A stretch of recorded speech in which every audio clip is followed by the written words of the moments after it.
Beerla ఐలకు CM class weekend అట. ఎవరికి? బీర్ల ఐలయ్యకు, ఆలేరు ఎమ్మెల్యేకు, ప్రభుత్వ విప్పుకు సీఎం క్లాస్ వీకెండ్. దానికి కారణం ఏంటంటే సోషల్ మీడియాలో యాక్టివ్గా ఉండండి, అసలు మీరు సోషల్ మీడియాలో యాక్టివ్గా ఉండలేరు అని. ప్రభుత్వం చేపడుతున్న కార్యక్రమాలను ప్రచారం చేసుకోలేకపోతున్నాం, సొంతంగా కాకుండా సీఎం పీసీసీతో పాటు ప్రభుత్వ పథకాలను ప్రమోట్ చేయండి, గాంధీ భవన్ వద్ద ధర్నాలొద్దు, క్రమశిక్షణ ముఖ్యమని రేవంత్ రెడ్డి చెప్పినట్టుగా ఈ వార్త. ఎందుకంటే పార్టీ దినదినం ప్రవర్ధమానంగా వెలగాల్సినటువంటి ప్రభుత్వం లేదా పార్టీ దినదినం ఇట్లా కుంచుకుపోతా ఉంది. కాబట్టి ఇలా ఒక పక్క పార్టీలో ఉన్నటువంటి అంతర్గత కుమ్ములాటలు, ఇంకో పక్క మంత్రి పదవులు రాలేవని, ఇంకొక పక్క మంత్రి పదవులు ఇస్తలేరని. నిన్న Bhupathi Reddy urban Nizamabad rural MLA, మాకు ఒక్కడే ఒక మంత్రి ఉన్నాడు, మాకు ఇంకొక మంత్రి పదవి ఇవ్వాలి మా జిల్లాలకని చెప్పి అక్కడ ఉన్నటువంటి ఆ ప్రాంతంకు మాట్లాడుతూ ఉన్నాడు. ఒక్కొక్కరిది ఒక్కొక్క డిమాండ్ అయిపోయింది. ఇంకొక ఆయనేమో పెళ్లిళ్లకు సావులకు తప్ప దేనికి పోయినా మాకు ఉపయోగం లేదు, అసలు పోతలేము, పోవాలంటే ₹1,00,000 లేవు మా దగ్గర, ₹1,00,000 కూడా మేము ఇచ్చే పరిస్థితి లేదు అని ఎమ్మెల్యేలు కొంతమంది ఇట్లా మాట్లాడుతారు. ఇంకొక పంచాయతీ ఉంది, ఒక్కొక్క లెక్క ఉంది. అందులో ఇలా రేవంత్ రెడ్డికి అసలు మీరు సోషల్ మీడియాలో ఉంటుర్రా, అసలు మీరు చెప్తుర్రా అంటే ఉంటుర్రు, రీల్స్ చేసుకుంటుర్రు. ఏ ఎమ్మెల్యేకి ఆ ఎమ్మెల్యే మీరు చూడండి, కావాలంటే ఎమ్మెల్యేలు మంత్రులు రీల్స్ పిచ్చిలు అయితే ఉన్నారు. వాళ్ళు పోయి అక్కడ ఇక్కడ సమీక్షలు చేస్తున్నటువంటి దాన్ని ఇట్లా బ్రహ్మాండంగా టెక్నాలజీని వాడుతున్నారు, కానీ తెలివిని వాడతలేరు. టెక్నాలజీని వాడుతున్నారు. ప్రతి ఒక్కరు మంచి ఐఫోన్లు ఇప్పించినట్టున్నారు అందరికీ కూడా, అలా పిఆర్ఓలకి లేకపోతే అలా పిఏలకి. వాడు ఒకడు కిందికి వెళ్ళి తీస్తుండు, వాడు సైడ్కి వెళ్ళి తీస్తుండు, వాడు మీదికి వెళ్ళి తీస్తుండు, వాడు కింద ఇట్లా రకరకాల యాంగిల్స్లో వీడియోలు తీసి ఎలివేషన్ల పాటలు అయితే అరే అసలు ఎలక్షన్లు అప్పుడు ఏం పాటలు ఉండేనో తెలియదు. అంటే అప్పుడు మాట్లాడుకున్నాం కదా, ఇప్పుడు పాటలు అయితే ఇంకా పరిశాన్ అయిపోవాలి.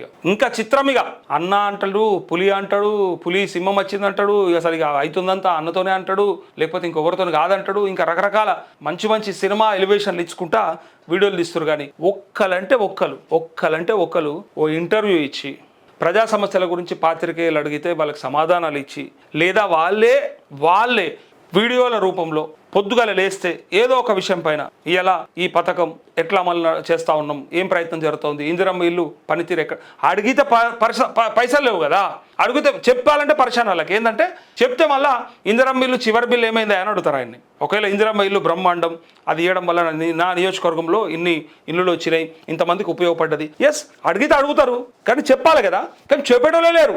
నిజంగా చెప్పాలంటే ప్రభుత్వ పథకాల గురించి మాట్లాడే ఎమ్మెల్యేలు మంత్రులే లేరు. ఎప్పుడు మాట్లాడుతారో కూడా నాకు తెలుస్తలేదు. వాళ్ళ కనీసం అవగాహన ఉందా అని డౌట్ వస్తుంది, ఎందుకంటే వాళ్ళు మాట్లాడతలేరు కాబట్టి. ఏ పథకం పైన మనం రుణమాఫీ గురించి అడిగితే సగం మందికి తెలియదు, అయిపోయిందని చెప్తారు. రైతు బంధు గురించి అడిగితే పడుతున్నాయి కదా అని చెప్తారు, ఒక్కసారి కాదు 2 సార్లు పడుతున్నాయని చెప్తారు. అంటే వాళ్ళకి అవగాహన చేసుకోవడంలో లోపం ఉన్నది కాబట్టి వాళ్ళు చెప్పలేకపోతున్నారు. ఇలా వార్తలు మేము ఇక్కడ నిలబడి చెప్తున్నాము అంటే మేము అవగాహన చేసుకున్నాం కాబట్టి, ప్రజలతో నేరుగా కలుస్తున్నాం, మాట్లాడుతున్నాం కాబట్టి ఆ సమస్యలు వస్తున్నాయి. కాబట్టి ఎవరెవరు ఏ సమస్యలు చెప్తారో వాటిపైన మేము కొంత స్టడీ చేస్తాం. కాబట్టి గ్రౌండ్ లెవెల్లో పనిచేసే వరకు అంటే ఏమవుతుందంటే మాకు ఆ పట్టు దొరుకుతుంది. ఇలా ఎస్ఎల్బీసీ కుంగుబాటుతో పాటు ఇలా ఎస్ఎల్బీసీ కంప్లీషన్ ఎప్పటి వరకు అండ్ దాని ద్వారా ఎన్ని టీఎంసీల నీళ్లు ఏ ప్రాంతానికి ఇవ్వచ్చు అనే దాన్ని మేము ఎందుకు రీసెర్చ్ చేస్తాం? ఎందుకంటే అది మాట్లాడాలి కాబట్టి, చెప్పాలి కాబట్టి. సో మీకు అది లేదు కదా, మీకు ఆలోచన లేదు. సోషల్ మీడియాలో మంచిగా ఉందాం, అందరితో మాట్లాడదాం, అందరితో ఇంటరాక్ట్ అవుదాం అనేటువంటి ఆలోచన ఉంటేనేమో, సమస్యలు తీసుకుందాం, పరిష్కారాలు చూపెడదాం అనేటువంటి ఆలోచన ఉంటేనేమో మీరు ఉండేటోళ్ళు. మీరు అందులో ఉండకపోవడానికి కారణం ఏంటంటే మీకు సమస్యలు తీసుకోవడం ఇష్టం లేదు ఫస్ట్ ఆఫ్ ఆల్. అందుకే మంచిగా క్లాస్ వీకెండ్ ఎమ్మెల్యేలకు. ఇదిగోండి రాష్ట్ర అసెంబ్లీ సమావేశాలు అందులో చూడండి, ఎంపీలు ఎమ్మెల్యేలకు ఎమ్మెల్సీలకు సమావేశంలో ప్రభుత్వ విప్ బీర్ల ఐలయ్యకు సీఎం రేవంత్ రెడ్డి క్లాస్ తీసుకున్నట్టుగా సమాచారం. విషయం పూర్తిగా అవగాహన మాట్లాడాలని సూచించినట్టు తెలుస్తోంది. ఇటీవల 22A గురించి బీర్ల ఐలయ్య వ్యాఖ్యలు పార్టీలో వివాదాస్పదంగా మారాయి. ఈ వ్యాఖ్యలు సీఎం దృష్టికి వెళ్లిన నేపథ్యంలో సొంత పార్టీ ఎమ్మెల్యేనే ప్రభుత్వ విధానాలపై తప్పుపట్టే విధంగా మాట్లాడితే ఎలా అని ఏదైనా ఉంటే తమ దృష్టికి తీసుకురావాలని సూచించినట్టుగా తెలిసింది. ప్రతిపక్షాల ఉచ్చులో పడొద్దని చెప్పినట్టుగా సమాచారం. అంటూ ప్రతిపక్షాలు ఇట్లా వెయిట్ చేస్తున్నాయి. ఇట్లా గోతికాడ నక్క అంటారు చూసిరా, ఇట్లా అంటే మళ్ళీ నెగిటివ్ వర్డ్ అనిపిస్తుందేమో కానీ అట్లనే వెయిట్ చేస్తుంది. ఎందుకంటే దొరికితే బరుకుదామని చూస్తుంది, ఎన్లా దొరుకుతారా వీళ్ళని చూస్తుంది. ఏ పథకంలో ఏ స్కీమ్లో ఏ తప్పిదం చేస్తున్నారు, ఎక్కడ అన్యాక్రాంతం అవుతా ఉన్నాయి, ఎక్కడ వీళ్ళు కమిషన్లు కొడుతున్నారు, ఎక్కడ భూముల్ని కైవసం చేసుకుంటున్నారు, ఈ 22Aలో జరుగుతున్న తప్పిదాలు ప్రతిదీ మాట్లాడతారు కదా. గతంలో ధరణి గురించి మీరే కదా మాట్లాడింది, కాబట్టి ఇలా భూభారతి గురించి కూడా వాళ్ళు మాట్లాడతారు, 22A గురించి కూడా వాళ్ళు మాట్లాడతారు. సో ఎగ్జాక్ట్గా గోతికాడి నక్కలకి ఎదురు చూస్తుంటాయి ప్రతిపక్షాలు. ఇట్లా అంటే అట్లాంటవా ఇట్లాంటవా అంటే చూస్తారు కాబట్టి, వాళ్ళకి అది కావాలి కాబట్టి. గోతికాడ నక్క అంటే నెగిటివ్ కాదు, అది దొరికితే కథం పడదామని చూస్తారు చూడు, దాన్ని ఆ ఉపమానంతో పోలిస్తారు అంతే తప్ప అదేదో వేరే కాదు, తప్పుడు పదం కాదు. కొంత నెగిటివ్ మైండ్ సెట్తో ఆలోచిస్తే నెగిటివ్ ఉంటుంది, అరే అట్లంటారా ఇట్లంటారా అని చెప్పి. కానీ వాళ్ళు అట్లా ఎదురు చూస్తారు. గతంలో మీరు కూడా చూసిర్రు, ప్రతిపక్షంలో ఉన్నోళ్ళు దానికోసమే చూస్తారు, అధికారంలో ఉన్నోళ్ళు దోచుకోవడానికే చూస్తారు. ఇద్దరు ఇదే ప్రయత్నంలో ఉంటారు. అందుకే వీళ్ళు దొరకకుండా చేద్దామని చూస్తారు, వీళ్ళు దొరికితే బాగుండని వాళ్ళు ఎదురు చూస్తారు. అందుకే ఎక్కడికి వెళ్ళి ఎదురు చూస్తూ ఉంటారు. ఇప్పుడు వాళ్ళ ఉచ్చులో మీరు పడుతున్నారు, మీరు వాళ్ళు ఏదో అన్నారని చెప్పి ఆయనతో మీరు పుస ఏది పడుతుంది అనకుర్రి అంటే ఆగమైపోతామని చెప్పి రేవంత్ రెడ్డి క్లాస్ వీకినట్టుగా ఇక్కడ వార్త. అయితే ఇదిగోండి, రాష్ట్ర అసెంబ్లీ సమావేశాలు వచ్చే నెల 7వ తేదీ నుంచి ప్రారంభం కానున్నట్టు ముఖ్యమంత్రి రేవంత్ రెడ్డి తెలిపారు. చట్టసభ ప్రజాప్రతినిధులు అందరూ సోషల్ మీడియాను విడివిగా వినియోగించుకోవాలని సూచించారు. సోమవారం సచివాలయంలో అందుబాటులో ఉన్న మంత్రులు, ఎంపీలు, విప్పులు, ఎమ్మెల్యేలు, ఎమ్మెల్సీలతో ముఖ్యమంత్రి సమావేశమయ్యారు. ఈ సందర్భంగా మాట్లాడుతూ సోషల్ మీడియా మరీ ముఖ్యంగా ఇన్స్టాగ్రామ్ ప్రభావం ప్రస్తుత సమాజం యువతపై ఎక్కువగా ఉందని పేర్కొన్నారు. ఈ నేపథ్యంలో ప్రతి ఎమ్మెల్యే, ఎంపీ, ఎమ్మెల్సీ తాను పర్యటించిన వీడియోలను ప్రమోట్ చేయడమే కాకుండా ప్రభుత్వ పథకాలను కూడా ప్రచారం చేయాలని సూచించారు.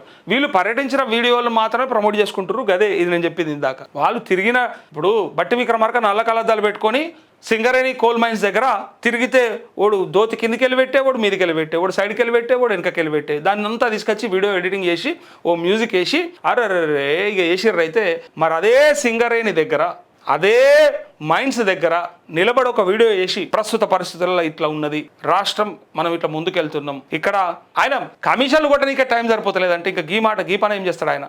ఎవరెవరికి ఎంత కమిషన్లు అని నాకు వచ్చినటువంటి ఒక మెసేజ్, పేరు చెప్ప నేను, ఎంత దారుణం అంటే చూడండి వీళ్ళు చేస్తున్న పని. మా దగ్గర సాక్ష్యాలు లేనిది ఏం లేనిది ఉత్తగానే మాట్లాడడం. ఇదిగోండి, బట్టి విక్రమార్క 20% అడిగిండట. దేనికోసం తెలుసా? Singareni officers PRP payment, performance related payment అంటారు దాన్ని, బోనస్ పేరు అంటే దాన్ని బోనస్గా పిలుస్తారు. సో ఆ పేమెంట్ ఇవ్వాలంటే 20% బట్టి విక్రమార్క అడిగిండంట. Officers not ready to pay, hence he kept file pending from last 2 years. 2 ఏళ్ల నుంచి పెండింగ్లో పెట్టిండు ఫైలు. ఇప్పుడు అడిగితే 20% అడుగుతుండు. ఇది సాక్ష్యం ఉంది నా దగ్గర. ఎవడన్నా మళ్ళా నీ దగ్గర ఎరకనా, నువ్వు చూసినావా అంటే ఎవరన్నారో ఏందో నా దగ్గర పూర్తి సాక్ష్యం ఉంది, ఆధారంతో చెప్తున్నాను, ఉట్టిగా చెప్తున్నాను. హీ ఆస్క్డ్ 40 crores, 40 కోట్లు అడిగిండు, లేదా పార్టీ ఫండ్ అన్ని ఇవ్వండి అని అడుగుతున్నాడు. 40 కోట్లన్నీ ఇవ్వు లేదా పార్టీ ఫండ్ అన్ని ఇవ్వని అడిగిండు. ఇదిగోండి, ఇది ఎవరో ఆషామాషి వ్యక్తి చెప్పిన మాట కాదు. భవిష్యత్తులో ఎవడైనా నాతో ఛాలెంజ్ చేస్తే చూపిస్తాను నేను. ఈ పర్ఫార్మెన్స్ రిలేటెడ్ పేమెంట్ ఏదైతే ఉందో, so SCCL executives paying yearly simple word, ఇది బోనస్. సో లాస్ట్ 2 ఏళ్ల నుంచి ఆపినటువంటి ఇది ఏదైతే ఉందో ఫైల్ క్లియర్ చేయడానికి ఇంకోటి 100 సార్లు కలిసిర్రు వాళ్ళు. 100 సార్లు కలిసి 13 రోజులు హంగర్ స్ట్రైక్ చేస్తే కూడా, ధర్నా చేస్తే కూడా ఇవ్వనటువంటి వీళ్ళు ఈ 200 కోట్ల రిలీజ్ కోసం 20% అంటే 40 కోట్లు అడుగుతున్నారని నా దగ్గర సాక్ష్యం ఉంది. మొన్న అన్నారు కదా చాలామంది, నీ దగ్గర ఉందా, నీకు ఎట్లెరక బట్టి విక్రమార్క అంటే కాంట్రాక్టర్లు చెప్పారు, ఇప్పుడు ఆఫీసర్లు చెప్పారు. నాకు ఉన్నటువంటి సాక్ష్యంతో మాట్లాడుతున్నా, ఆధారంతో మాట్లాడుతున్నా. అందుకే ఇగో వీళ్ళు ఈ పనిలో ఉన్నారు కానీ ఆ పనిలో లేరు. కమిషన్లు కొట్టుట్లు ఉన్నారు కానీ సోషల్ మీడియాలో లేరంటే ఉన్నారు, కానీ వాళ్ళ వీడియోలు చేసుకోవడానికి ఉన్నారు అంతే. దీనికోసం కాదు వాళ్ళు ఉన్నది.